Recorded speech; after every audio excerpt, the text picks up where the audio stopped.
আচ্ছা, আমি আজকে খুব সহজে একটা ইজিভাবে বর্গমূল করার একটা টেকনিক দেখাবো। যেমন এটা হচ্ছে 1024, এটা খুব সহজে আমরা বের করতে পারবো। প্রথমে আমাদের জোড়া জোড়া সিলেক্ট করতে হবে ডান দিক থেকে। 24 হচ্ছে 10। ওখানে আমাদের প্রথম হচ্ছে আমাদের এই যে 10, এটার বর্গমূল করতে হবে। তো 10-এর বর্গমূল করলে আমাদের হয় 3 তিরিকা হচ্ছে 9, তা থাকে 1।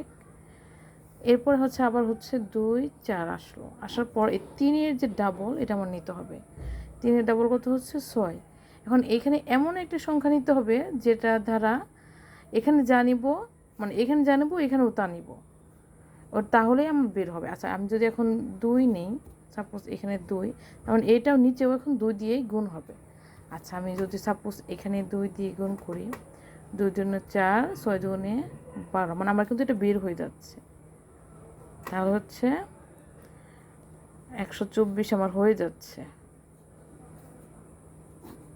তার মানে কিন্তু আমার বর্গমূল কত আসলো? 32। খুব ইজি না? একদম ইজি।